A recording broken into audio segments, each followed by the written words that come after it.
terberatkan timbangan amal baik kita kelak di yaumul hisab. Salawat salam semoga senantiasa teritikad biqalbi wa qawlu bil lisan wal af'alu bil arkan ala Rasulillahi sallallahu alaihi wa alihi wasallam, uswatuna wa qudwatuna, yang kita diperintahkan untuk itba atas apa-apa yang beliau contohkan kepada kita semua, sehingga kelak kita masih bisa berharap untuk bisa mendapatkan syafaatul uzma dari Rasulullah atas izin Allah Subhanahu wa taala. Bapak Ibu, ikhwan wa akhwati fillah rahimakumullah, siang hari ini di kajian Ahad kelima atau Jumat kelima Tisna Group, kita akan mengkaji maudhu' yang berkaitan dengan kehidupan yang jauh lebih baik dibandingkan apa-apa yang kita persepsikan, kita bayangkan, kita gambarkan. Sehingga kemudian diberi judul seperti apa kemarin Mas Dio judulnya? Apakah hidup hanya untuk seperti ini saja? Itu ya, gambarannya seperti itu, judul luasnya ya. Hidup apakah harus seperti ini saja? Apakah cuman seperti ini saja hidup itu? Ataukah kemudian Islam mengajarkan kepada kita hal-hal luar biasa untuk menjadikan hidup kita juga luar biasa? Maka Bapak Ibu, rekan-rekan yang dirahmati Allah, kita akan awali kajian di siang hari ini dengan mengutip beberapa firman Allah yang berkaitan dengan itu.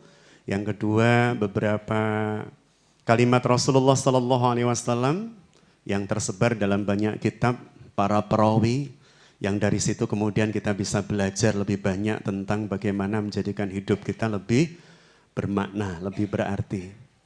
Yang pertama, Bapak Ibu yang dirahmati Allah, firman Allah yang termaktub dalam Al-Quran surah Al-Mulk ayat 2. Jadi di dalam surah Tabarok ini, surah Al-Mulk ayat 2, Allah Subhanahu wa taala memberikan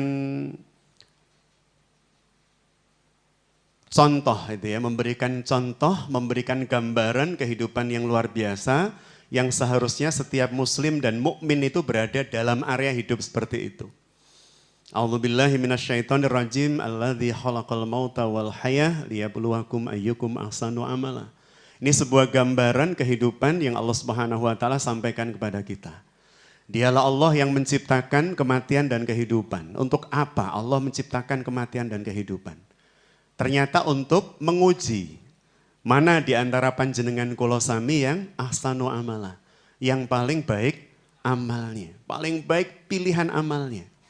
Jadi Allah Subhanahu wa taala menyodorkan kematian dan kehidupan di hadapan kita yang mungkin jenengan kula sami pirsani, kita dengar, kita lihat, kita baca ya, dan seterusnya, dan ternyata semua itu memang diberikan oleh Allah, disuguhkan oleh Allah dalam rangka agar supaya menjadi batu ujian. Yang dengan batu ujian tersebut akan terfiltrasi, tersaring mana di antara jenengan kula sami yang paling ahsan amalnya, paling baik amalnya. Maka ketika kemudian kita duduk ya dalam forum seperti ini, ternyata ada bagian ihsannya. Ketika kemudian jenengan mencatat, mendengar, melihat, ternyata ada bagian ihsannya. Demikian pula ketika kemudian ada hidangan ya di depan kita ini, di tengah-tengah ini, ketika nanti panjenengan mengambil juga ada cara ihsannya.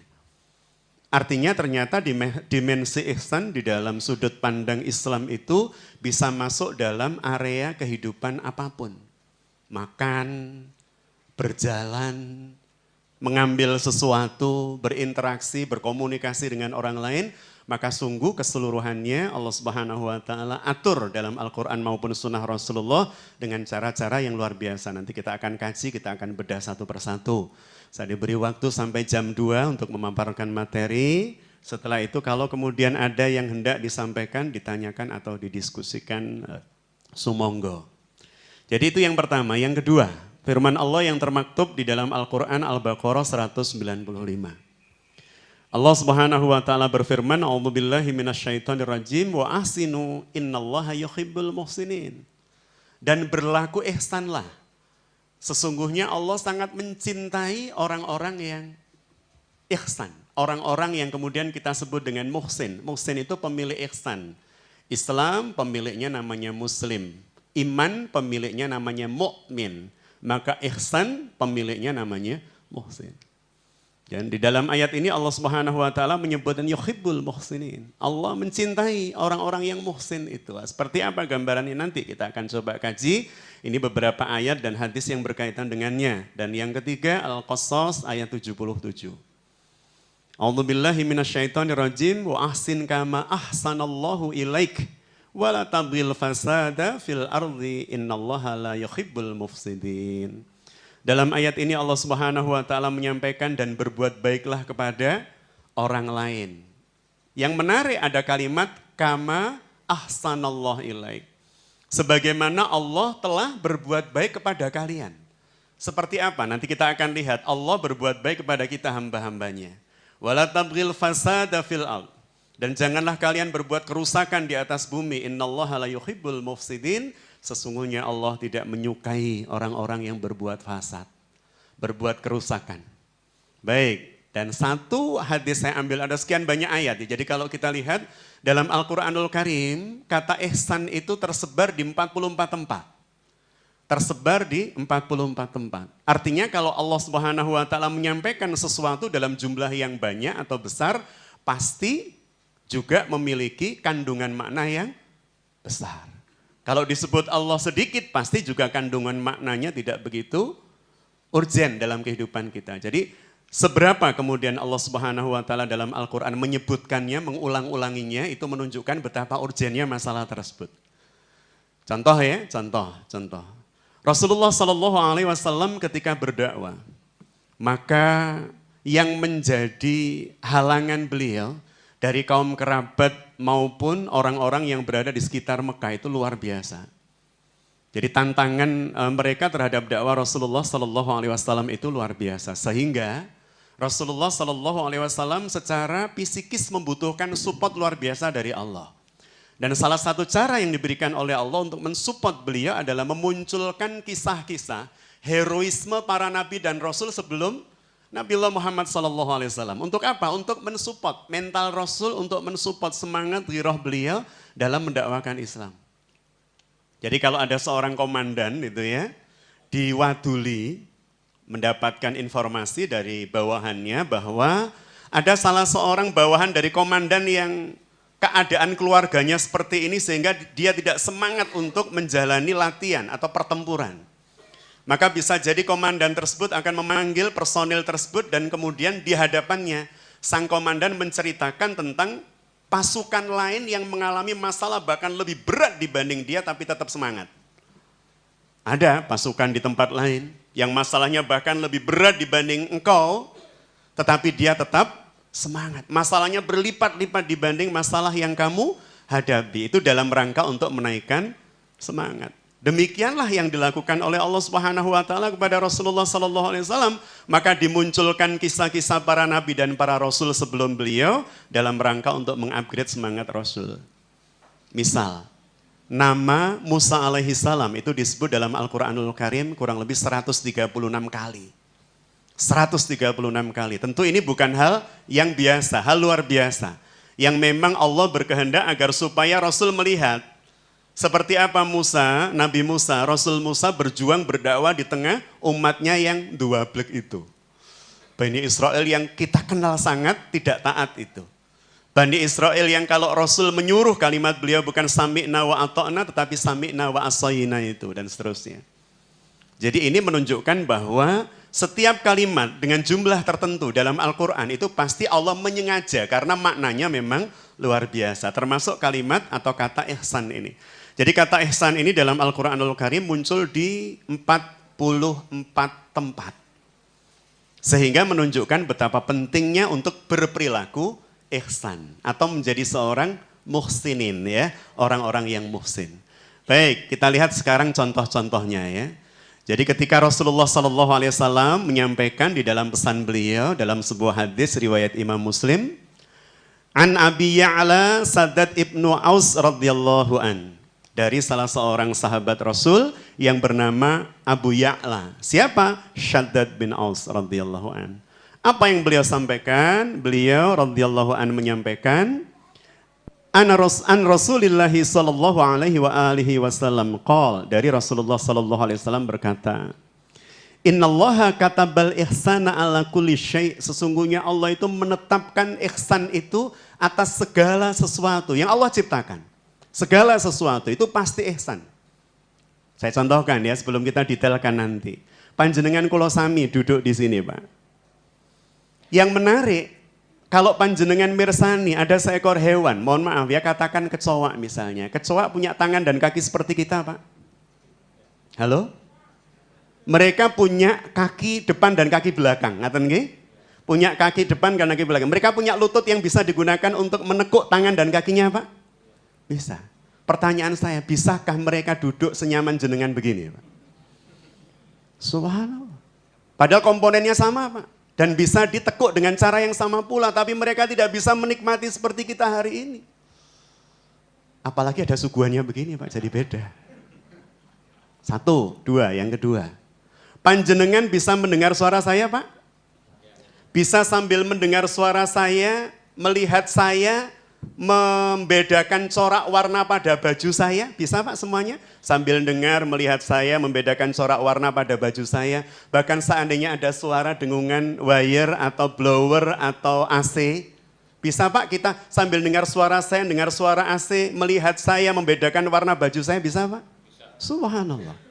Berapa input yang masuk pada indera kita dan semuanya kita bisa menyadarinya. Mendengar suara saya, melihat saya, mengamati baju saya, melihat gerak tangan saya, mendengar suara blower secara bersamaan, mungkin digigit semut juga bisa merasakan secara bersamaan. Berapa input yang kita bisa rasakan dalam satu waktu yang sama. Betapa luar biasanya kita ini. Tapi jangan bawa konsep itu dalam sholat. Subhanallah Ustaz. Indra saya luar biasa dalam sholat Ustaz. Ada orang wahing dengar, kucing tukaran dengar iki. Kalau seperti ini khususnya buyar, Pak. Jadi tingkat fokusnya menjadikan input yang masuk bertambah sedikit begitu kalau kemudian konsep khusyuk itu.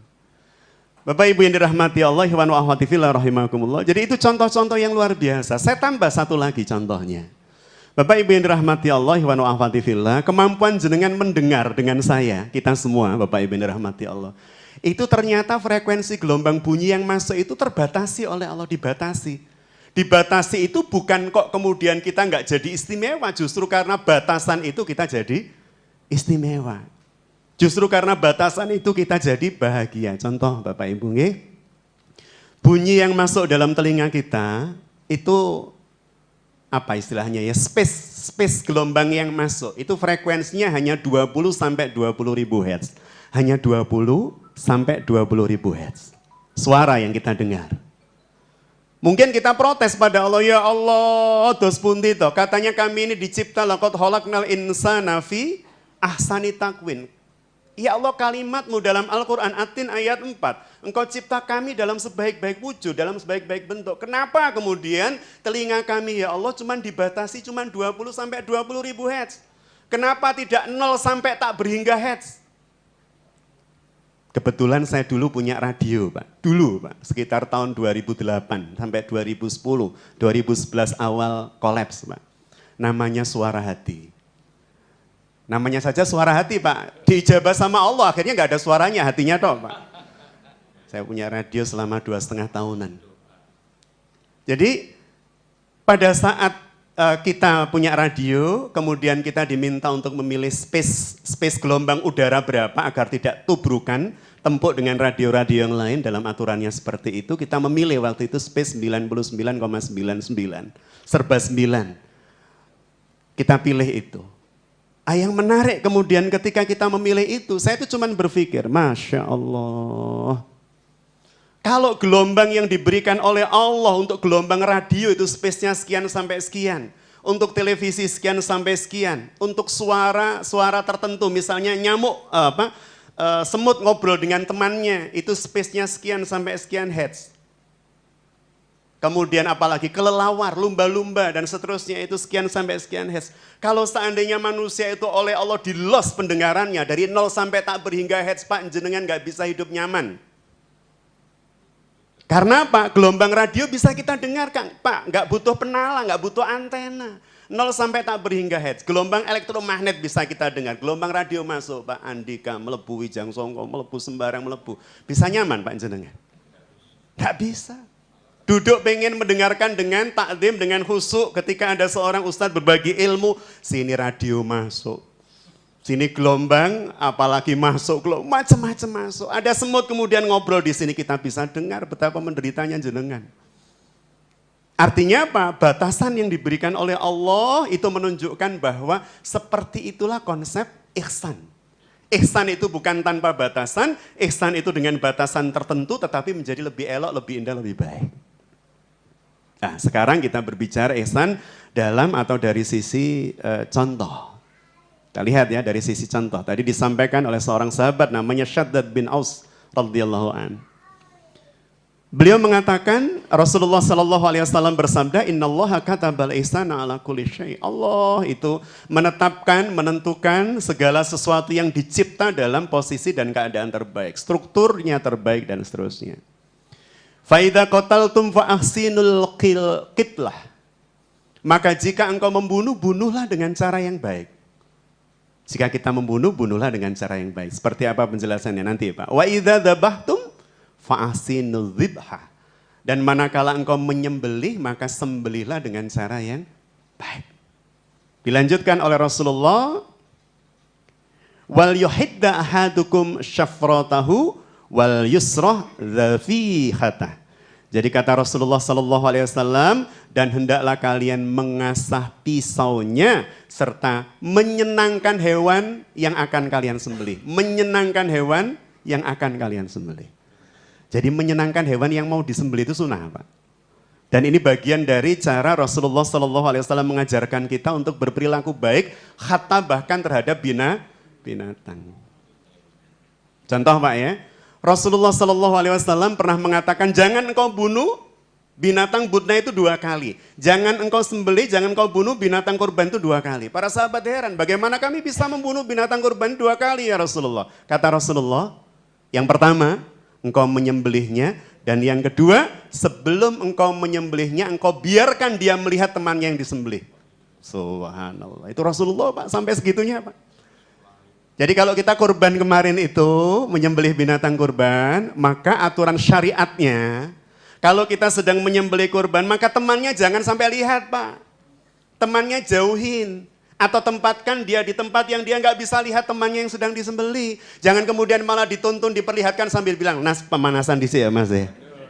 Itu penyiksaan, Pak. Dituntun, diperlihatkan pemanasan di sini. Kok nangis, koyo iku ngisin-ngisin. Jadi betapa kemudian Rasulullah mengatakan jangan bunuh dia 2 kali. Yang pertama saat kita menyembelih, yang kedua pada saat dia belum disembelih. Kemudian dia melihat temannya yang disembelih. Masya Allah, Rasul itu menjaga hatinya binatang, Pak. Perasaan binatang, Pak. Meskipun mereka punya insting saja, konon kabarnya begitu, Pak.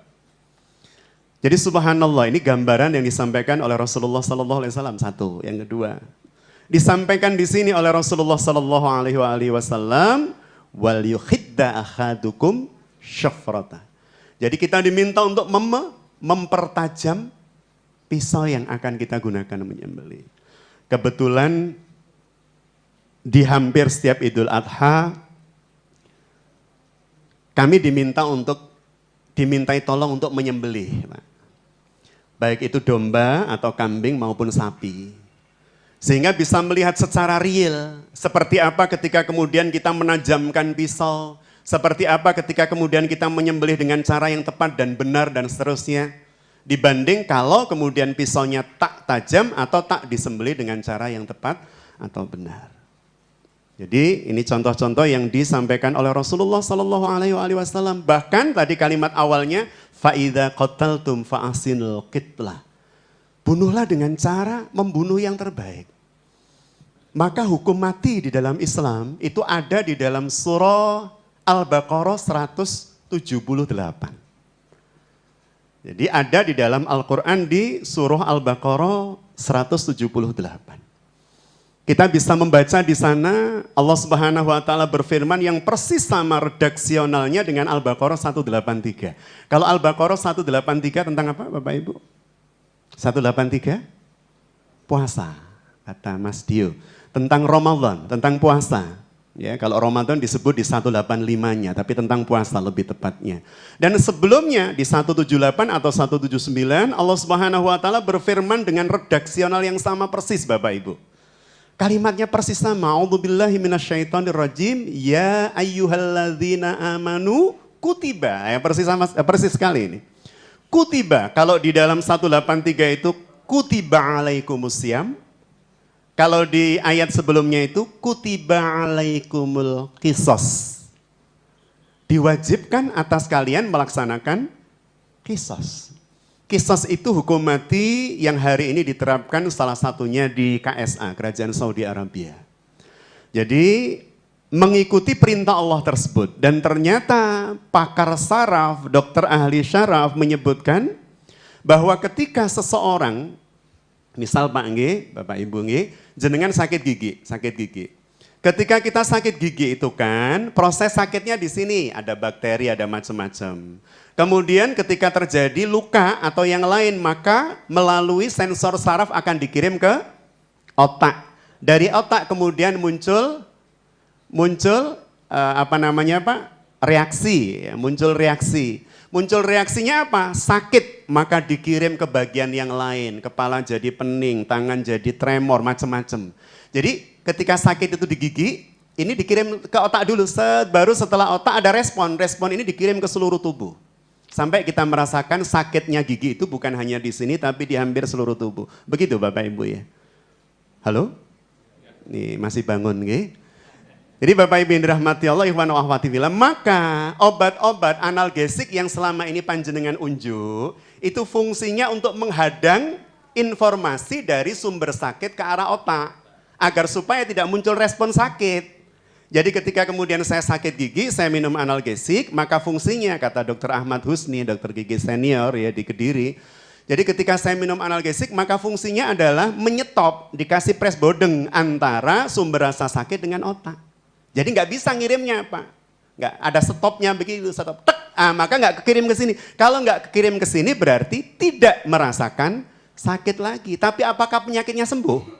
Enggak, hanya sementara. Dia masih ngerogotin dan seterusnya, maka tidak cukup analgesik. Biasanya dokter yang canggih akan memberikan obat untuk membunuh bakterinya. Kalau kita kan pengen cepatnya saja, kita tidak peduli ini terjadi proses recovery atau tidak. Yang penting gak krosoloro, kan begitu Pak kadang. Sehingga minum obat tertentu, saya nggak sebut nama Pak, karena ini disyuting Pak ya. Karena sebut nama obat nanti harus dapat royalti saya. Jadi ketika minum obat nggak kerasa sudah selesai bagi kita, padahal belum terjadi proses penyembuhan. Hanya terjadi proses penghadangan informasi rasa sakit ke otak. Nah sekarang kita gunakan untuk menyelami ayat ini. Maka Al-Quran itu sejatinya baru benar-benar bisa dirasakan dahsyatnya kalau dia dilihat dari seluruh cabang ilmu Pak. Seluruh cabang ilmu. Nanti kita akan lihat seperti apa dahsyatnya ayat Al-Quran jika dilihat dari seluruh cabang ilmu. Bukan hanya ilmu lughah, ilmu balaghah, ilmu tafsir, tapi lebih dari itu. Saintis harus masuk, ekonom harus masuk, dan seterusnya. Maka nanti kita akan lihat kedahsyatan ayat Al-Quran jika kemudian seluruh pintu-pintu ilmu itu masuk untuk kemudian membahas sebuah ayat. Jadi ketika kemudian berbicara kisos, kita kemudian bisa konfirmasi kepada ahli syaraf.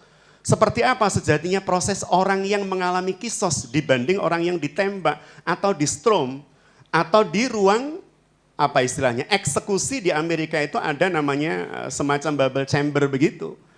Suntik mati, ada lagi ruangan gas.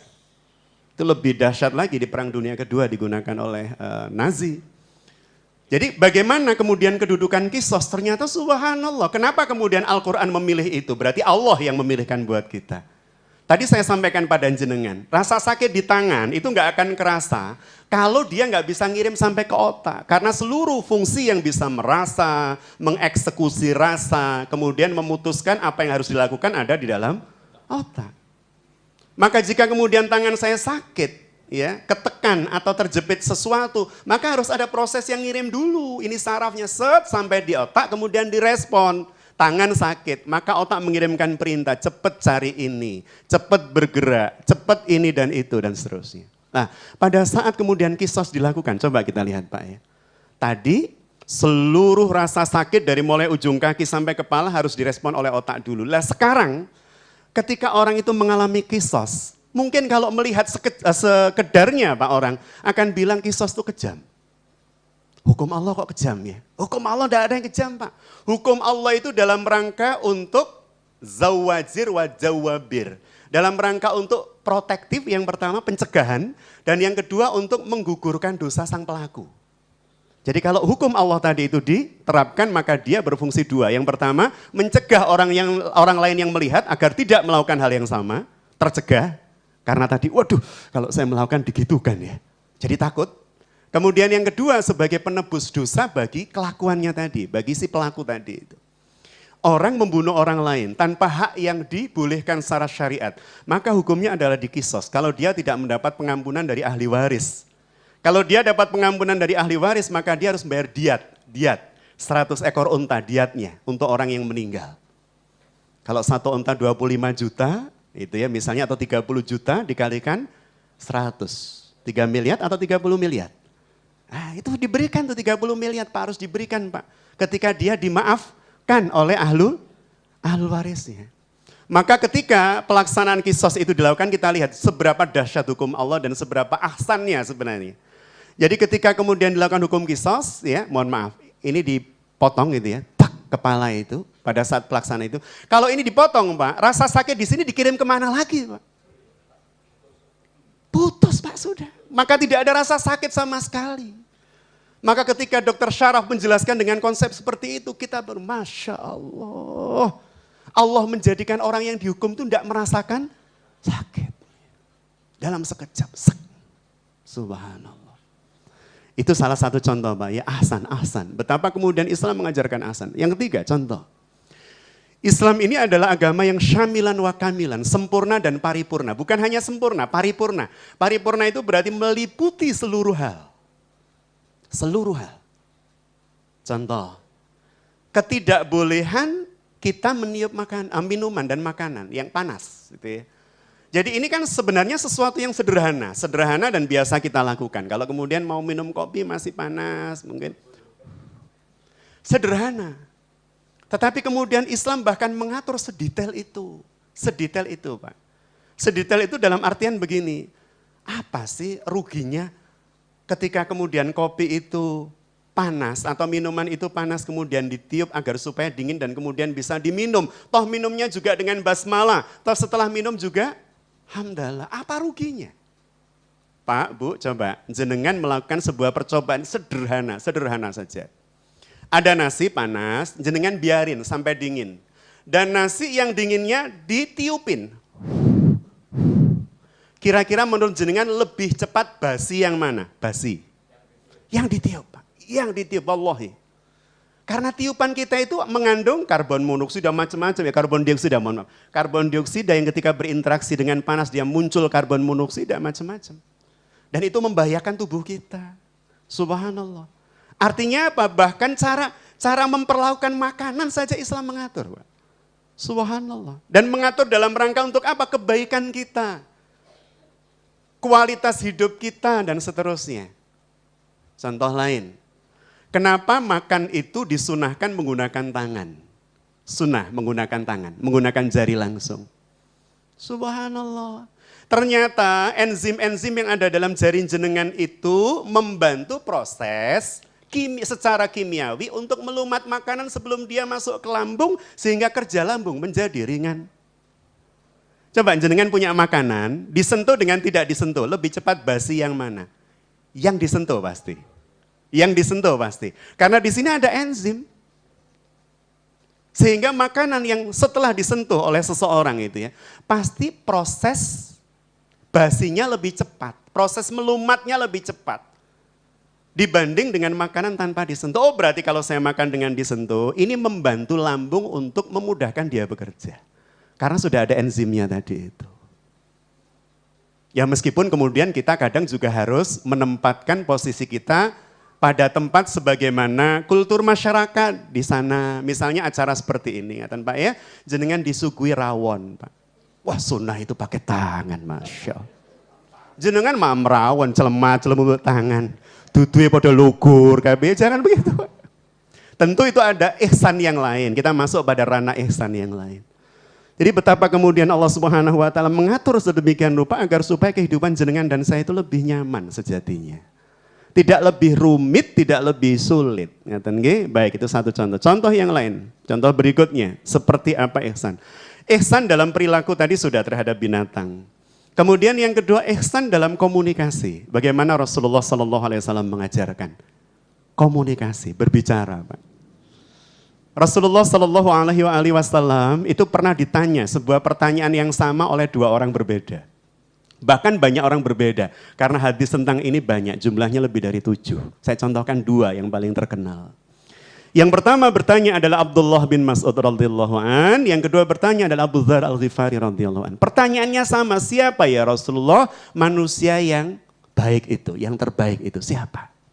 Maka jenengan pernah dengar hadis ini, sering diungkap di berbagai forum, bahkan di bukan forum pengajian, forum-forum pidato kenegaraan dan seterusnya. Kadang disebut begini kalimat Rasulullah SAW, khairun nas amfa'uhum linnas. Leres Ustaz.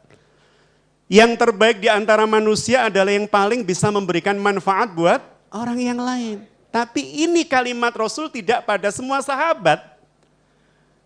Jawaban ini diberikan oleh Rasulullah atas Abu Dzar Al-Ghifari, tapi tidak kepada Abdullah bin Mas'ud.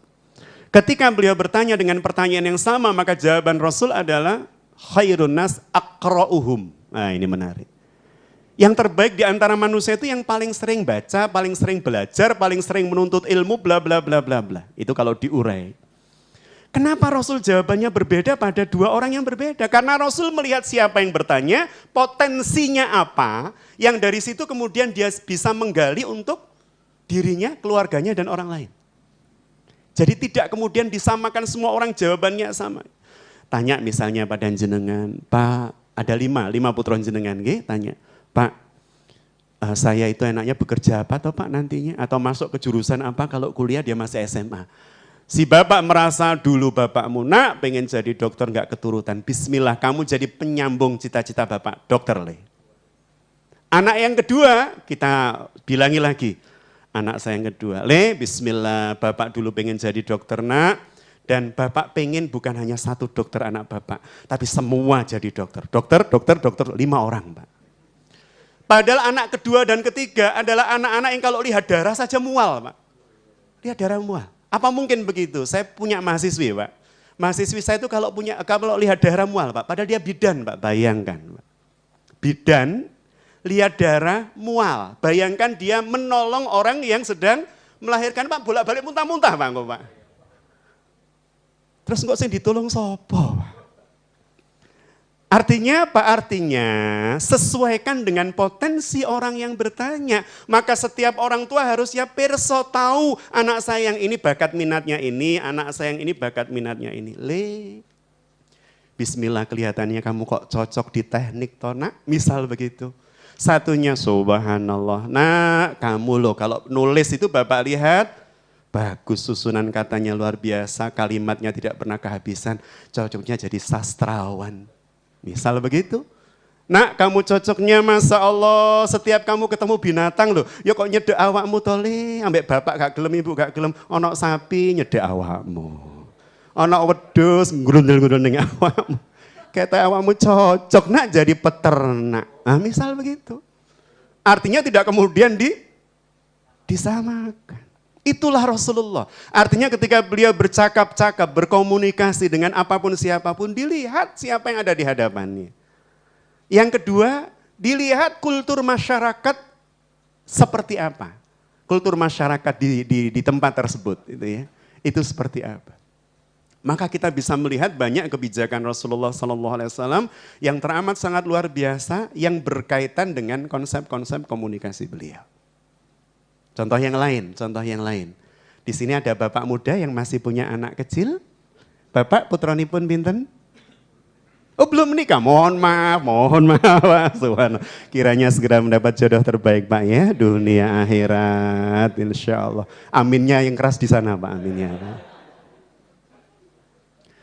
Mas-mas kameramen itu juga sama Pak, jomblo fisabilillah. Yang sudah dipotret oleh Allah segera mendapat jodoh terbaik itu ya. Ikhwan wa akhwati fillah, suatu hari Rasulullah SAW menaiki onta putihnya namanya Qaswa. Pak. Jadi Rasul itu punya onta apa Pak? Onta andalan, ya. Kendaraan yang sangat spesial. Ya mungkin kalau jenengan apa Pak? Baby Benz atau Rolls Royce atau apa. Naik onta terbaik beliau. Pada saat beliau naik onta terbaik beliau, tiba-tiba melewati anak kecil yang berjalan. Anak kecil yang berjalan itu sepupu beliau, tapi usianya terpaut sangat jauh dengan beliau, 30 tahun lebih. Namanya Abdullah, anak dari paman beliau namanya Abbas bin Abdul Muthalib. Jadi anak kecil tadi itu adalah Abdullah bin Abbas, Ibnu Abbas. Perawi hadis terbanyak nomor 4 setelah Abu Hurairah, Aisyah radhiyallahu anha, Abdullah bin Umar, kemudian beliau ini. Ini terkenal brilian cerdas anak ini Pak. Anak ini masih kecil, belum balik. Ketika Rasulullah lewat, ketemu sama Abdullah bin Abbas, langsung kemudian diajak naik ke atas untanya. Ini menarik Bapak Ibu. Diajak naik ke atas untanya. Kira-kira kalau jenengan bawa mobil terbaik Pak, mobil terbaik, mengkilap, kinyis-kinyis, kemudian ada anak diajak naik mobil, seneng atau enggak Pak? Bu, seneng. Atau bahkan bahasa orang Kediri bukan seneng tapi saweneng. Kalau saya Pak orang Mojokerto bukan saweneng tapi senoweng. Orang Mojokerto beda Pak. Senoweng. Jadi ini anak ini saweneng Pak. Abdullah bin Abbas naik dengan penuh kesukacitaan, kegembiraan. Rasul tahu dari bahasa tubuhnya, dari raut wajahnya. Anak ini senang. Maka ketika Rasul mengetahui anak ini ceria, senang, Rasul memasukkan installing program apapun masuk Pak. Kalau anak itu senang Pak. Maka diinstal program tauhid Pak. Ya gulam, ihfadullah yahfad. Wahai anak, wahai sayang, jagalah Allah, maka Allah akan menjagamu. Kalimat-kalimat seperti ini akan masuk ketika anak dalam keadaan senang. Masih kecil, kemudian senang. Masih kecil karena memorinya masih banyak yang kosong. Dan anak wajib dalam keadaan senang. Jangan kemudian anak pulang dari sekolah, wajahnya masih, senyumnya masih tidak simetris Pak. Tidak simetris itu penceng Pak ya. Kemudian yang kedua cemberut. Kerutnya di kening masih ada. Kalau anak saya Pak ya nomor 1 itu kalau tidak nyaman saya bisa lihat dari pipinya. Jadi kalau pipinya begini Pak.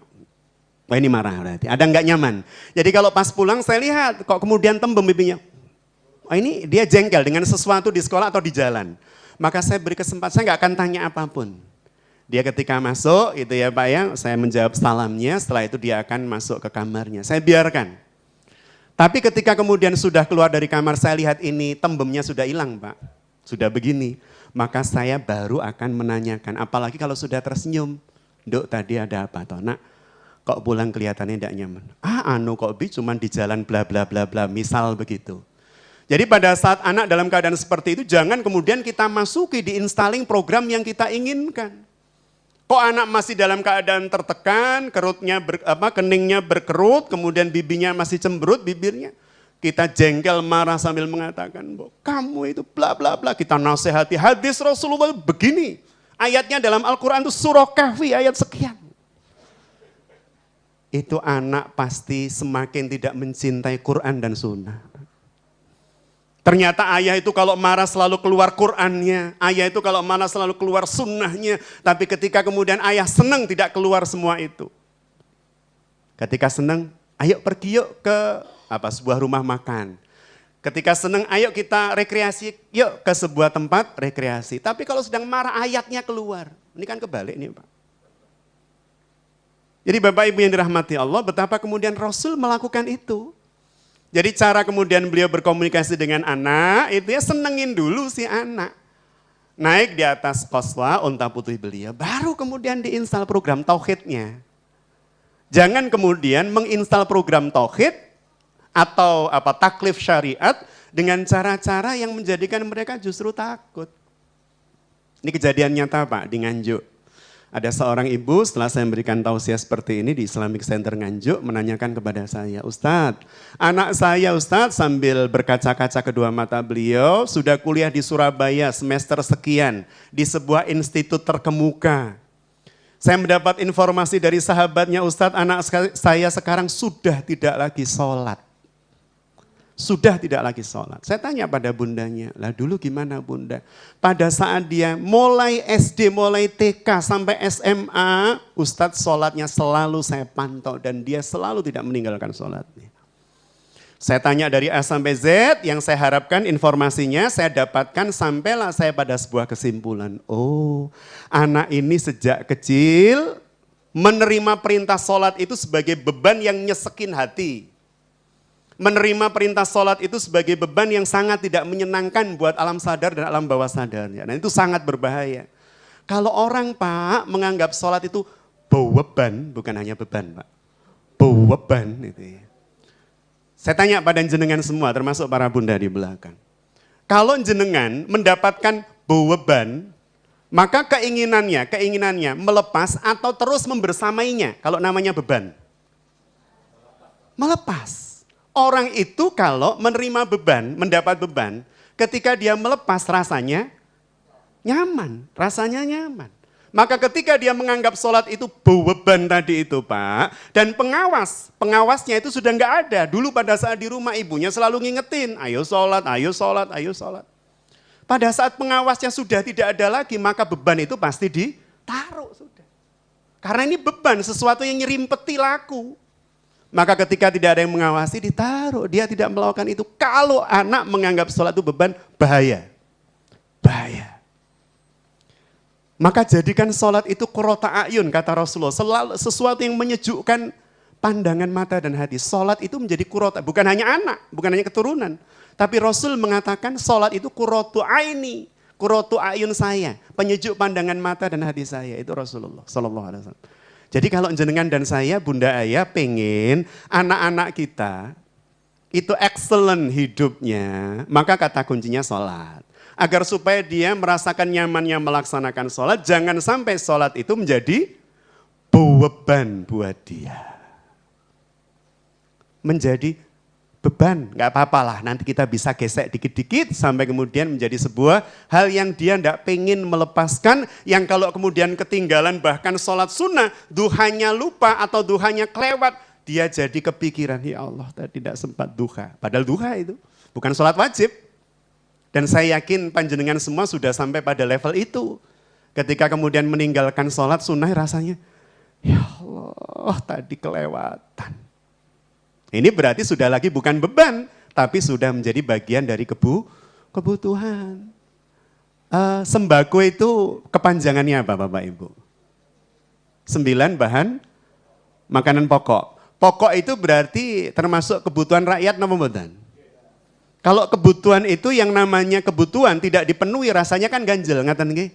Berarti ketika orang kehilangan sholat duhanya kemudian merasakan ganjel, berarti duha itu sudah menjadi bagian yang pokok buat dia. Dan itu yang kemudian diajarkan oleh Rasulullah SAW. Maka Rasul itu ketika sholat kadang mengajak Umamah. Umamah itu cucu beliau dari anak pertama. Namanya Zainab yang menikah dengan Abul As. Jadi Umamah binti Abul As. Jadi Umamah sering diajak Rasulullah. Ketika beliau jadi imam, iya. Digendong, pada saat beliau mau sujud ditaruh, pada saat berdiri lagi digendong lagi. Bayangkan, di masjid jenengan dan saya imamnya bawa cucu, mesti didemo Pak. Imam gak serius, masa imam gendong putu, gini mboten?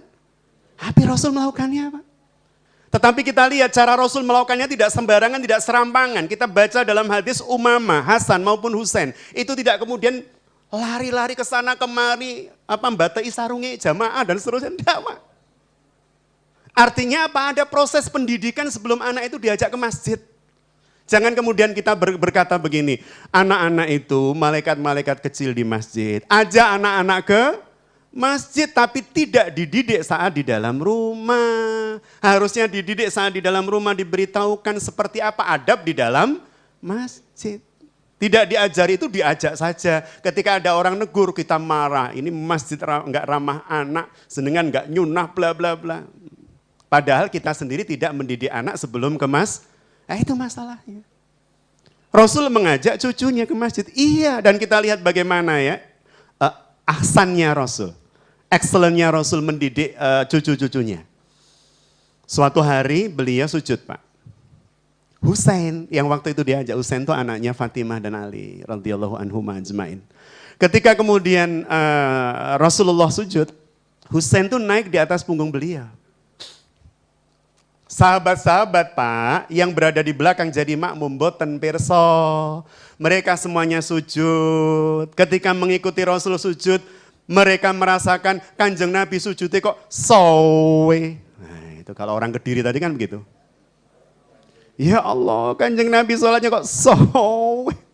Ruku apa sujudnya kok sowe, ada apa ini? Tapi para sahabat sudah mafhum. Mereka mengira kalau saat itu Rasul sedang mendapat wahyu.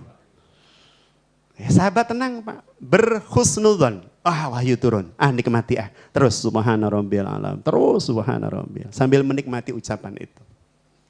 Sampai kemudian mengangkat kepala, Allahu Akbar semuanya. Sampai kemudian tasyahud akhir, sampai kemudian salam, sampai kemudian selesai prosesi zikir dan seterusnya. Pulang Abdullah bin Mas'ud bertanya kepada Rasul. Mohon maaf jika saya salah nama sahabat yang menanyakan waktu itu. Seingat saya Abdullah bin Mas'ud. Bertanya kepada Rasul, ya Rasulullah, apakah tadi ketika panjenengan sujud, Jibril membawa wahyu kagem jenengan? Kata Rasul, enggak. Wah ini nyari. Suwe tapi gak ada wahyu. Lantas kenapa ya Rasulullah? Engkau sujud lama sekali. Beliau tersenyum. Karena tadi ketika aku sujud, Husain cucuku menjadikan aku kudanya. Dan aku puaskan dirinya sampai dia turun. Dan aku baru mengangkat wajahku. Sampai puas Pak. Sampai kemudian Allahu Akbar. Setelah itu tasyahud akhir, salam. Apa yang terjadi sekian tahun kemudian, sekian belas tahun kemudian? Rasul sudah wafat. Penggantinya Abu Bakar, penggantinya Umar, penggantinya Utsman, penggantinya Ali. Di dalam kehidupan sang khalifah yang keempat ini, cucu Rasulullah, putra dari khalifah ini memiliki gelar di masyarakat dengan lakop atau sebutan As-Sajjad. As-Sajjad itu yang paling senang sujud, yang paling panjang sujud. Kenapa Husain ini memiliki julukan As-Sajjad dan kenapa dia sangat menikmati sujudnya dalam sholat-sholatnya atau doa-doanya? Karena sejak kecil alam bawah sadarnya terdidik ketika beliau menaiki kakeknya tadi, tiba-tiba sujud itu enak. Bukti ini tak nggo jaran-jaranan sampai suwi ya, tetap gak popo. Ini kalau bahasa-bahasa kita Pak. Ternyata sujud itu menyenangkan. Buktinya apa? Pakai mainan? Coba sekarang, saya pernah melihat, mohon maaf ya, di Masjid Al-Akbar Surabaya pas sholat. Saya masbuk, ada ibu-ibu sholat tuh. Anaknya ada di sini Pak, di atas punggung. Ketika anak di atas punggung sambil sujud disenggol-senggol gini Pak. Maksudnya diturunkan gitu anaknya. Tapi dengan kasar, seakan-akan ibunya bilang, ibu sholat nak, turun kamu jangan begini. Kayak sok khusuk ibumu. Wong gak mbok tumpake gak khusuk apa ning ngene. Jadi kalau anak tumbuh seperti itu, bahkan jangankan seperti itu, mohon maaf bukan hanya ibu, bisa jadi bapak begitu. Bukan hanya itu, Bapak Ibu yang dirahmati Allah, bahkan bukan hanya dalam sholat. Kadang sebelum sholat tuh ibu atau bapaknya mau sholat, di rumah ada musola. Ketika kemudian mau sholat itu ya, ada mihrab ya. Tiba-tiba anak kita yang masih kecil, balita itu datang. Ada orang tua yang kemudian bilang, mama harap sholat, sana dulu, mama harap sholat.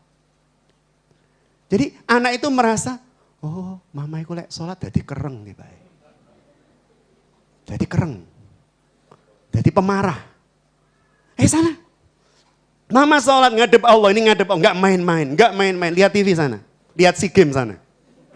Tuh anak belum balita lihat SEA Games Pak. Ibunya mau sholat biar Jadi anak sejak kecil sudah berpikir, ternyata orang sholat itu jadi pemarah, orang sholat itu jadi seperti ini, itu dan seterusnya. Dan itu tersimpan di alam bawah sadarnya yang suatu saat ketika dia dewasa akan merasakan hal yang sama. Bahwa sholat itu nggak boleh ada yang ganggu, nggak boleh ada suara, nggak boleh ada anak kecil, nggak boleh macam-macam. Maka suatu saat ada masjid, naudzubillah, tsumma naudzubillah. Masjid ditulisi misalnya. Bahwa anak kecil dilarang masuk masjid. Itu kan ngeri sekali Pak, kalau ada seperti itu. Bawahnya ditambahi, kita yang nambahi Pak. Orang tua yang tidak bisa mendidik anak tidak boleh masuk masjid. Gitu, Pak. Jadi harusnya kita yang kemudian bertanggung jawab agar supaya anak itu kalau di masjid jadi nyaman buat orang lain. Tidak kemudian kita biarkan sambil kita berhujah lagi. Anak kecil itu kan malaikat-malaikat di rumah Allah. Enggak bisa begitu, ajari anak kita. Kalau melakukan salah diingetin dengan cara terbaik.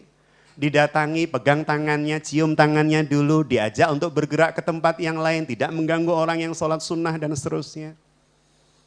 Bahkan di Turki hari ini, subhanallah, Turki, subhanallah. Jadi beberapa masjid besar itu ada tempat khusus buat anak Pak memang. Buat anak main ada pembatasnya, orang tuanya di sana, bapak ibunya sholat, ini ada pembatasnya itu. Buat anak berinteraksi dengan mainan-mainan yang mendidik mereka. Jadi seperti itu gambarannya. Jadi Rasulullah SAW berdialog dengan anak juga ada caranya. Rasulullah mengucap salam sering kali kita dengar. Kalau ada orang mengucapkan salam pada kita, Assalamualaikum, beri yang lebih baik. Waalaikumsalam warahmatullah. Kalau dia Assalamualaikum warahmatullah, kita jawab Waalaikumsalam warahmatullah wabarakatuh. Berikan yang lebih baik. Assalamualaikum warahmatullah wabarakatuh. Waalaikumsalam warahmatullah wabarakatuh. Lebih baik lagi. Dia memeluk kita, Assalamualaikum warahmatullahi wabarakatuh. Kita lebih baik lagi sambil nyangoning, lebih amplop, Pak. Waalaikumsalam. Ya kalau masyarakat di sekitar Wisma Katang begitu sering, Pak. Saya akan sering salam pada jenengan nanti, Pak. Jadi itu Rasulullah. Kalau dipanggil, wujud ahsan. Dipanggil ya biasa. Ya wong urip ya wis ngene tok lho, Ustaz. Rasul enggak. Dipanggil kemudian membalikkan tubuhnya. Oh enggak, misal kita. Oh enggak Bapak, monggo, subhanallah. Membalikkan tubuhnya. Kadang kemudian kita enggak membalikkan tubuh, enggak balikkan wajah, cukup tangan kita. Yo. Manggil di belakang. Assalamualaikum Mas. Waalaikumsalam. Ya kita ini ngadep sana itu ya. Waalaikumsalam. Jadi mengalami dekadensi, mengalami degradasi itu ya, dan seterusnya. Bahkan kadang cara melafatkan juga tidak ihsan, tidak mengambil cara terbaik gitu ya. Jadi salam itu kan doa ya Bapak Ibu ya. Assalamualaikum warahmatullahi wabarakatuh. Ketika saya mengucapkan Assalamualaikum warahmatullahi wabarakatuh. Semoga keselamatan tercurah atas jenengan. Semoga rahman rahim Allah ya, kasih sayang Allah tercurah atas jenengan. Semoga berkah Allah diberikan pada jenengan. Itu kalimat salam. Semoga Allah Bapak Ibu memberikan keselamatan pada jenengan. Berarti tidak boleh setelah mengucapkan salam lidah saya menyakiti hati jenengan. Barusan ngomong semoga keselamatan atas jenengan. Setelah itu kemudian ngomong, Pak mohon maaf saya lihat Bapak kok bajunya seperti tidak pantas Pak ngaji seperti itu. Antara atasan dengan bahan enggak matching Pak, jenengan enggak pernah belajar fashion Pak. Nah. Ini habis salam tapi nyakitin orang. Lah ucapan salamnya tadi buat apa? Jadi semoga keselamatan. Cara mengucapkannya sudah benar gitu ya, tapi kemudian dengan cara yang tidak benar.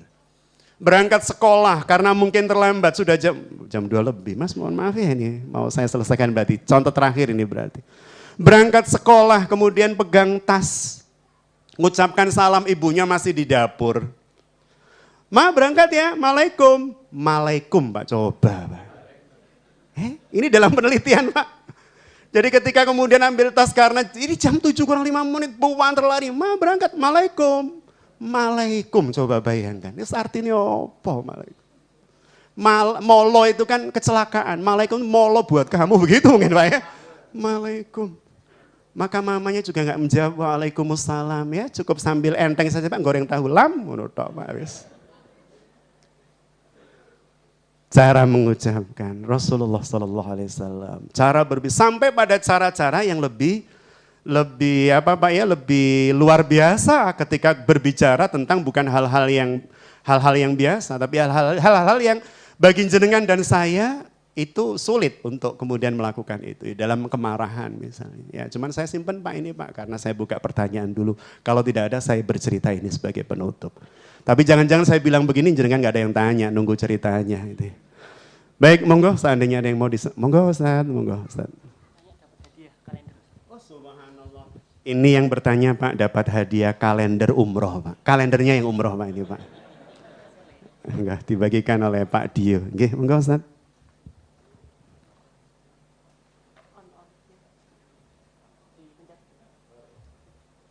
Assalamualaikum warahmatullahi Ya, alhamdulillahirobbilalamin. Kita senantiasa harus pandai-pandai mensyukuri nikmat Allah yang tiada tara ini, termasuk majlis ini. Walaupun usia saya 66 tahun, tapi saya tetap bersemangat untuk menambah wawasan saya mengenai keislaman. Tadi saya menangkap betapa luar biasanya Nabi memberikan contoh sebagai seorang muslim yang sangat santun. Padahal saya pernah mendengar di surat apa itu, Allah mencipta itu bukan homogen, Pak, heterogen. Agar di antara kita itu saling mengenal. Kalau sudah saling mengenal di antara kamu, siapa yang paling mulia di sisi Allah? Ya paling takwa, kan begitu. Lah, sekarang Pak, orang kan wataknya, karakternya beraneka ragam. Apakah karakter yang beraneka ragam itu bisa dididik walaupun melalui proses sehingga yang bersangkutan menjadi aksan sebagaimana yang diteladani oleh Nabi kita Muhammad SAW. Masya Allah. Terima kasih Pak. Wassalamualaikum. Masya Allah, pertanyaan yang luar biasa dari beliau ya. Dalam Al-Hujurat, Allah Subhanahu wa taala memang menyampaikan inna khalaqnakum. Jadi sungguhnya Allah Subhanahu wa taala menciptakan kalian semua itu su'uban wa qabail lita'arafu. Bersuku-suku, berbangsa-bangsa lita'arafu agar supaya kita saling mengenal. Saling mengenal itu saling mau belajar. Bahwa saya bertemu dengan jenengan hari ini pasti ada kelebihan jenengan yang saya tak punyai. Maka bagian dari perkenalan itu agar supaya ilmu dari orang yang tidak kita kenal itu mengalir pada kita. Cuman memang syarat mengalirnya ilmu itu kan sebagaimana sunatullah yang Allah berikan pada banyak hal, termasuk air.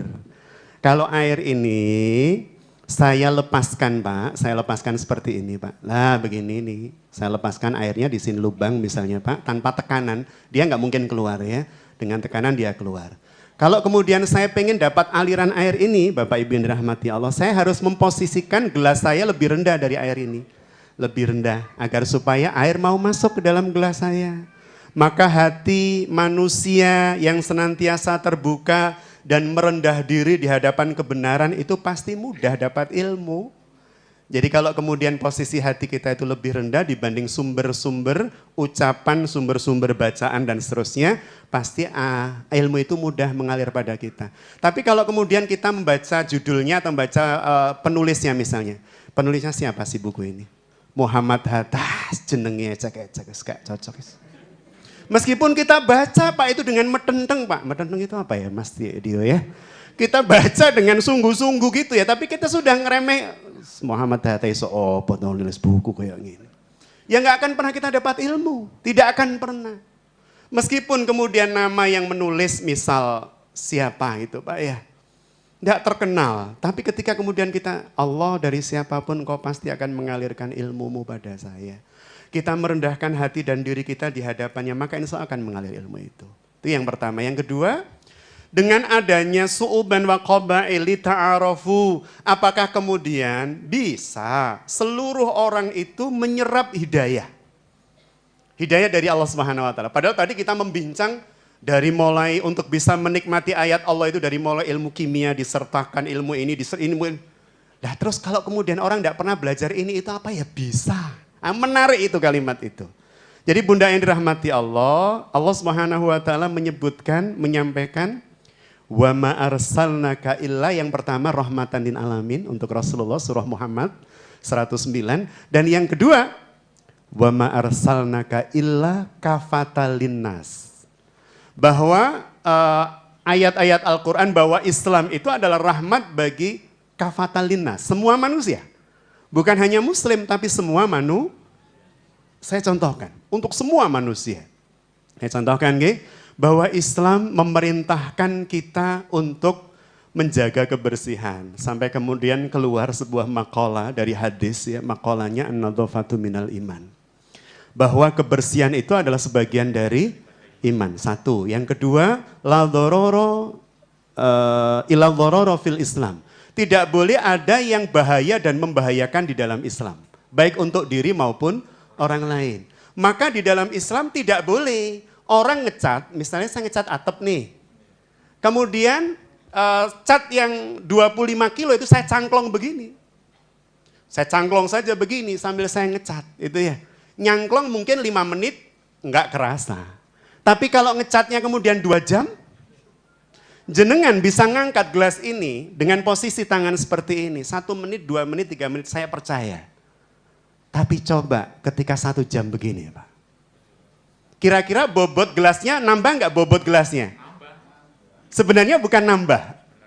Enggak Pak ya, bobotnya tetap 250 mili sekian kilogram gitu ya. Tapi yang menjadikan ini lebih berat karena kondisi otot kita bekerja terus. Lah ini tadi sama, ini tetap sih 25 kilo catnya. Tapi karena terus disanggah oleh satu pundak yang sama, sehingga ini akan menjadi capek, sakit-sakit dan suatu saat rentan jatuh atau enggak Pak?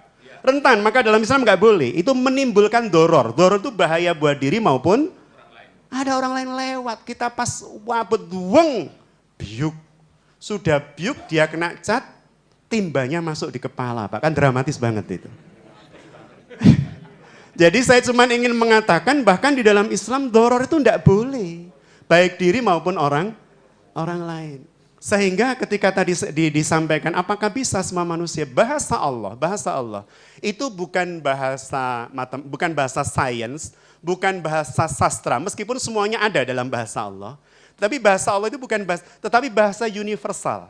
Ila kafatalinnas, bukan ila tapi ila kepada kafatalinnas. Semua manusia, maka ada orang yang tersentuh hidayah bukan karena rasionalitas tapi karena rasa.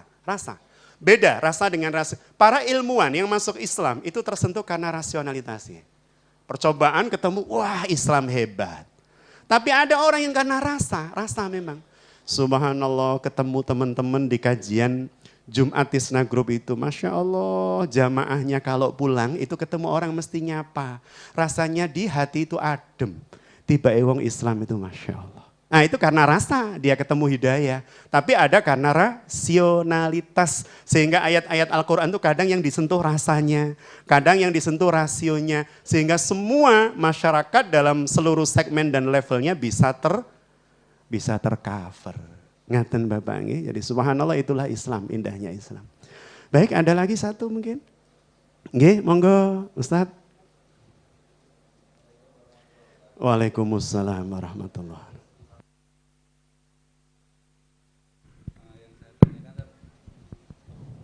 Apabila kita datang ke majelis taklim atau terlambat dalam masuk kelas, adab kita masuki majelis taklim itu yang baik itu bagaimana? Soalnya di sisi lain saya menemukan perbedaan pendapat dari dosen-dosen untuk masuk ke kelas tersebut. Gitu. Apakah kita menuruti satu persatu dosen atau kita mengambil salah satunya? Baik, kalau kemudian kita masuk di sebuah universitas, katakan beliau ya di IAIN Kediri, jurusan menopo Mas Pamungkas? Subhanallah, jurusan tafsir Pak.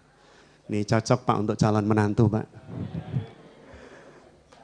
Jadi Bapak Ibu yang dirahmati Allah, kalau kita masuk di dalam sebuah komunitas, katakan misalnya ya universitas atau IAIN tadi ya, maka ketika kita masuk di sana kita mengikuti aturan yang sudah diterapkan dan menjadi SOP, standar operasional prosedur. Jadi SOP misalnya kalau di Erlangga misal. Kalau di Erlangga untuk masuk ke ruang kelas dosen ya, ketika dosen sudah ada, yang pertama ngetuk pintu, ngucapin salam ya, ngucapin salam.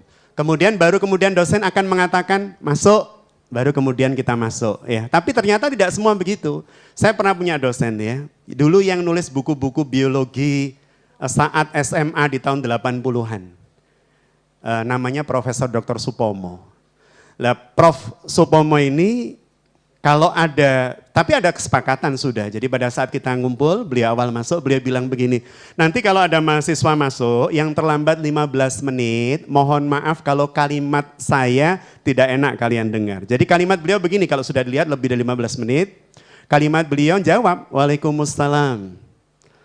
Udah kadung Waalaikumsalam, udah masuk tuh mahasiswa ya, udah buka. Kata beliau, Iya Prof, mohon maaf terlambat. Enggak apa-apa. Tolong tutup pintunya dari luar ya. Dari luar. Enggak boleh dari dalam tuh. Tolong tutup pintunya dari luar Mas ya. Sempat bengong kemudian. Iya maaf Prof, langsung keluar tutup. Nggak boleh masuk. Artinya memang kalau seperti ini ya akadnya bergantung kesepakatan sepanjang tidak melanggar aturan syariat. Jadi kalau misalnya dengan dosen berarti harus mengikuti apa yang kemudian menjadi kesepakatan kita dengan beliau. Kalau sepakatnya memang setelah 15 menit nggak boleh masuk, ya sudah kita tidak boleh kemudian Assalamualaikum sampai 3 kali. Kita tungguan sunahnya 3 kali. Assalamualaikum warahmatullahi wabarakatuh sampai 3 kali. Assalamualaikum, nggak usah. Karena sudah tersepakati pokoknya kalau lebih dari 15 menit kita tidak boleh masuk. Artinya memang bergantung dosennya kalau seperti. Tapi kalau dalam majelis ilmu kan memang tidak harus mengucap salam kalau memang sudah berjalan.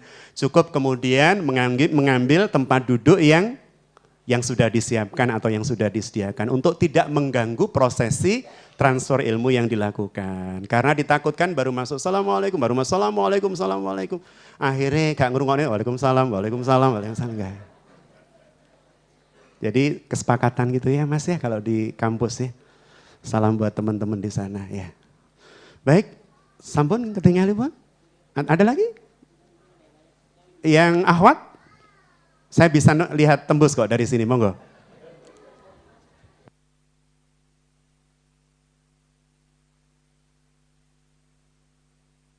Berarti sudah ya, enggak ada ya. Baik. Bapak Ibu yang dirahmati Allah, yang terakhir ya, yang terakhir.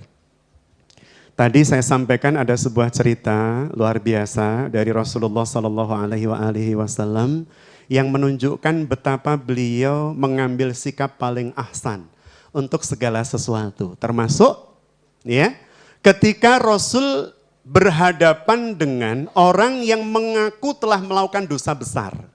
Kita lihat cara bersikap ihsan. Jadi waktu itu ada salah seorang sahabat Rasul yang bernama Ma'is. Ya. Beliau berzina dengan seorang wanita dari Bani atau suku Ghamidiyah. Maka biasa disebut dengan wanita dari Ghamidiyah. Terjadi, mohon maaf, zina. Dua-duanya muhsan. Muhsan itu berarti sudah menikah. Hukum zina kalau di dalam Al-Quran surah An-Nur ayat 2, Az-zaniya waz-zani fazlidu minhuma mi'atan jaldah, kullam mi'atan jaldah. Bagi penzina laki-laki dan perempuan yang belum menikah, berzina tapi masih jejaka dan perawan, maka hukumnya kalau dalam Al-Quran harus dijilid 100 kali, mi'atan jaldah. 100 kali jilitan. 100 jilitan itu dipukul dengan tongkat itu ya, dijilid, bukan dijilid staples begitu, enggak. 100 kali, itu pun kalau 10 kali dia kemudian pingsan, maka ditunggu sampai siuman, enggak boleh dilanjutkan. Ditunggu sampai siuman, diobati, kemudian ditunggu sampai siuman, hukuman dilanjutkan 100 kali. Kira-kira kalau ada hukuman seperti itu berani enggak Pak orang berzina Pak, jejaka dan perawan Pak, kalau ada hukum seperti itu Pak? Oh pikir-pikir Pak itu Pak. Dan itu ditunjukkan di hadapan masyarakat itu, dipukul begitu. Ah, ini loh pelaku zina. Jadi orang jadi, aduh, gak berani. Lah Ma'is ini muhsan itu berarti sudah menikah. Sudah menikah hukumnya lebih berat. Nah orang Kediri Pak, berat. Beratnya seperti apa? Kalau orang sudah menikah berzina, itu dibuatkan lubang. Tanah ya, kalau lubang, dia masuk ke sana sampai tertinggal kepala. Dilempari sampai mati oleh Al-Guju, itu namanya rojam, dirojam. Kalau seperti itu ada Pak, perzinahan buka Pak? Kalau ada hukum begitu Pak? Jadi Ma'is waktu itu, apa istilahnya Pak ya, melakukan kekhilafan, berzina dengan wanita ini. Dan setelah berzina, ini hebatnya para sahabat ya, melakukan dosa, apalagi dosa besar. Yang dia takutkan kalau dosa ini tidak segera mendapatkan hukuman di bumi, nanti di akhirat akan lebih berat hukumnya. Maka langsung mendatangi Rasul Pak. Bayangkan, padahal hukumannya begitu. Ngeri nggak Pak seperti itu Pak hukumannya Pak? Ngeri. Tapi dia tahu hukum itu yang akan membebaskan dia dari tuntutan di akhirat. Karena fungsi hukum di dalam syariat itu adalah zawajir wa jawabir. Dia pencegah bagi yang melihat dan penebus dosa bagi yang diberlakukan hukum itu. Jadi ketika Ma'is kemudian selesai berzina, dia langsung lari menuju Rasul Pak. Dengan si wanita ini. Dan kemudian menyampaikan pada Rasul bahwa mereka habis berzina. Masya Allah. Baru melakukan keburukan langsung lapor menyerahkan diri untuk dapat hukuman, padahal hukumannya seperti itu. Maka kemudian Rasulullah SAW meminta kepada sahabat untuk membau mulut Ma'is. Coba dibau mulutnya. Jangan-jangan dia mabuk dan salah ngomong. Enggak langsung dihukum Pak, tuh ngaku-ngaku. Ayo sini Mas, sini Mas. Mas kayaknya jeglongan, enggak Pak. Suruh bau dulu, coba bau mulutnya, ternyata tidak bau. Berarti benar tuh, enggak mabuk tuh ngomongnya. Kemudian si wanita juga begitu, ya Rasulullah, saya berzina, hukum saya. Kata Rasulullah SAW, kita tunggu sampai haidmu berhenti atau tidak. Apa yang terjadi? Sekian bulan lepas, haid berhenti. Berarti hamil. Kata Rasulullah, kita tunggu sampai engkau melahirkan. Melahirkan kan 9 bulan lebih Pak. Bagaimana Rasul bisa menetapkan hukum seperti ini? Yang pertama, karena Rasul tahu siapa pelaku hukum ini. Pelaku tindak dosa ini siapa? Ini orang-orang yang imannya luar biasa Pak. Terpeleset dia Pak oleh setan Pak. Sehingga ketika mengatakan seperti itu Rasul berharap ini mungkin drama yang selama 9 bulan menunggu. Mungkin pada bulan kedua dia bilang sama, ya Rasul mohon maaf kemarin itu guyonan kok Rasul. Mohon maaf. Itu seperti itu gambarannya ya. Mohon maaf ya Rasul, kemarin itu karena saya dipaksa orang kok Rasul. Kalau nggak ngomong kemudian leher saya ditebas. Kan boleh kemudian kita ngomong begitu. Itu berarti mengucapkan sesuatu karena ancaman dan tidak berlaku hukum buat dia. Karena dia tidak melakukan. Rasul masih berharap ada perubahan ini. Ini orang benar, orang baik dan seterusnya yang dikenal Rasul. Kok kemudian tergelincir pada perzinahan. Sampai kemudian 9 bulan wanita itu sudah melahirkan. Apakah langsung dihukum Rasul? Kata Rasulullah, anakmu punya hak disusui. Susui. 2 tahun Pak. 2 tahun. Lihat bagaimana Rasul menerapkan hukum. Tidak kemudian ketemu apa langsung dicaci maki. Dalilnya begini. Enggak. Rasul memberikan kesempatan dulu Pak. Subhanallah. Ini kan sangat kasih sayangnya Rasul terhadap umat. 2 tahun Pak menyusui. Baru kemudian setelah 2 tahun orang itu masih kembali. Ini kan orang selama 2 tahun, selama 9 bulan, ini kan pasti digoda setan toh Pak. Hukumnya abot, awakmu wis lunga wae. Hukumnya abot, wis kamu bilang sama Rasul kemarin saya bohong ya Rasul, mohon maaf ditekan saudara saya dan seterusnya. Enggak Pak, dia tetap balik pada Rasul dan menyampaikan, ya Rasul terapkan hukum rojam pada saya karena saya sudah berzina 2 tahun lebih 9 bulan yang lalu. Akhirnya dihukum Pak. Ketika kemudian dihukum rojam, apa yang terjadi? Ketika wanita ini sudah dilempari batu, darah yang keluar dari kepalanya itu sampai nyiprat. Bahasa Indonesia apa Mas nyiprat nih Mas? Muncrat, lebih hebat lagi Pak ya. Darahnya muncrat gitu ya. Ketika darahnya ini muncrat terkena ujung gamisnya Sayyidina Umar. Sayyidina Umar lewat terkena itu, sek. Sayyidina Umar mencoba membersihkan dengan cara apapun waktu itu agar darah itu hilang. Sambil menunjukkan wajah jijiknya ini darah seorang yang melakukan tindakan zina, darah penzina. Rasul langsung murka, wajahnya memerah Pak. Ini diantara sebab-sebab kemarahan Rasulullah. Rasul langsung memerah wajahnya sambil mengatakan, ya Umar. Rasul itu kalau manggil Umar saja itu berarti memang beliau sedang negesin sesuatu. Ya Umar, sungguh taubatnya wanita itu jika dibagi dengan seluruh masyarakat di Madinah masih lebih. Subhanallah. Taubatnya wanita itu Umar, itu kalau dibagi seluruh masyarakat Madinah itu masih lebih. Itu kan subhanallah Pak. Rasul ingin memuji dia Pak, wanita yang berzina tapi kemudian taubatan nasuha, bahkan minta dihukum Pak. Rasul memuji dia bahwa taubatnya ternilai di hadapan Allah lebih dibanding kalau dibagi dengan orang Madinah yang sedang taubat Pak.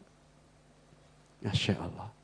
Ini cara Rasul untuk menghargai orang yang hijrah, orang yang taubat. Dengan sangat welas asihnya sampai kemudian ditunda hukumannya, ditunda sampai kemudian dieksekusi karena memang terus melakukan pengakuan. Bapak Ibu yang dirahmati Allah, itu namanya ihsan, perilaku ihsan. Memilih cara terbaik ketika berhadapan dengan apapun dan siapapun. Semoga jenengan kula sami termasuk hamba-hamba Allah yang senantiasa memilih pilihan-pilihan ihsan. Ini sebagai penutup, mohon maaf, harusnya terakhir tadi ya. Bapak Ibu punya gelas di rumah yang ada gagangnya? Kagungan nggih? Gelas apa namanya? Cangkir itu ya. Jenengan punya gelas atau muk atau apalah, ada gagangnya begini. Saya pernah melihat Pak, ada seorang bapak dan ibu masuk di sebuah rumah makan. Waktu itu kemudian pramusajinya itu nyuguin si suami, ini istri Pak, di sini suaminya, mejanya kecil. Pramusajinya nyuguin suami begini Pak. Ini suaminya yang ngadep sini Pak ya, berarti tangan kirinya di sini Pak, tangan kanannya di sini suaminya. Pramusajinya itu nyuguhin minuman begini Pak. Lah ini gagangnya di sini Pak, gagangnya. Oleh sang istri itu dibalik begini Pak. Saya lihat Pak, saya lihat dengan mata kepala saya sendiri. Set. Sehingga gagangnya itu tepat sejajar dengan tangan kanan suami Pak. Ini contoh ihsan. Dia tahu bahwa perintah Allah minum itu dengan tangan kanan. Dia tahu bahwa suaminya kalau melakukan kesalahan dia akan diminta pertanggungjawaban dari Allah. Maka ketika melihat suaminya gagang gelasnya disuguhin begini Pak, oleh si istri diputar. Untuk memudahkan suaminya mengambil dan meminumnya. Ini istri yang berlaku ihsan.